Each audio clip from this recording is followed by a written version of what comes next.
நாங்கள் பருத்தி போட்டோம்னா இப்போ ஒரு ஸ்பேஸிங்கெல்லாம் போட மாட்டோம். 3க்கு 2 நீங்கள் சொல்கிறீங்க. நாங்கள் போட்டாலும் நெருக்கி 1க்கு 1 1.5 1 1.5 1 தான் போடுவோம். பட் ஈல்டு எடுத்ததுன்னு பார்த்தீங்கன்னா இது வரைக்கும் பார்த்தீங்கன்னா 10 குண்டாலுக்கு மேலே எதுவுமே அப்படி எடுத்ததே கிடையாது. வரலட்சுமி மாத்திரம் 15 குண்டால் எடுப்போம். நான் நீங்கள் சொல்கிற ஒரு புதுமையான மெத்தடு இதை பண்ணி பார்த்து நல்ல ஈல்டு எடுத்தோம்னா விவசாய போல ஒருத்தர் முன்னேறவுக்கு வேறு தொழிலே தேவையே இல்லை. இது நல்ல ஒரு இதாக வந்துடுது. அப்படின்னா என்னோட பையன் வந்து இதில் இருக்கான், சாஃப்ட்வேரில் இருக்கான்.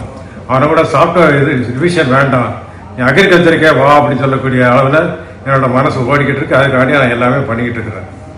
அதே மாதிரி நெல் வந்து நீங்கள் வந்து நாங்கள் வந்து நிறைய தண்ணி உபயோகப்படுத்தி துளி அடித்து நெல் நடுறோம்.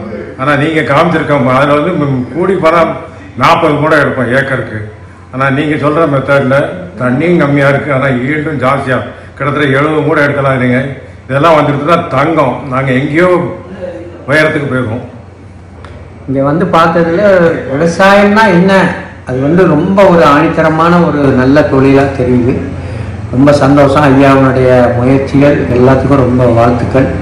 இங்கே எல்லாம் ஒர்க் பண்ணுறவங்க அத்தனை பேருமே நல்லா கண்ணியமாக ரொம்ப அமைதியாக ரொம்ப என்ன கேட்டாலும் சொல்கிறாங்க.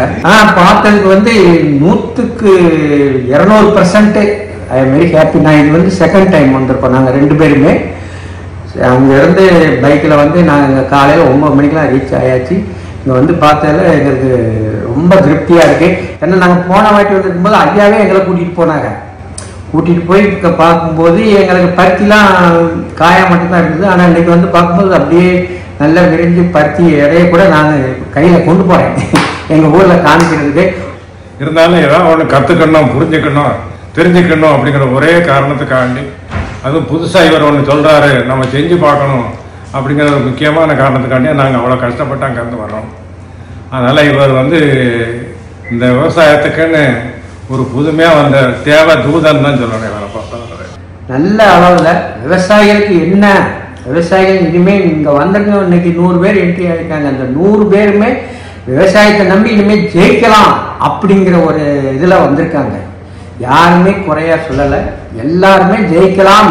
எனக்கே இன்னைக்கு ஒரு ஆதங்கம் இருக்குது, நம்மளும் விவசாயம் பண்ணணுங்கிற ஒரு ஆதங்கம் இருக்குது. அது கண்டிப்பாக ஜெயிக்கும். அதுக்கு காரணம் ஐயா அவர்கள்.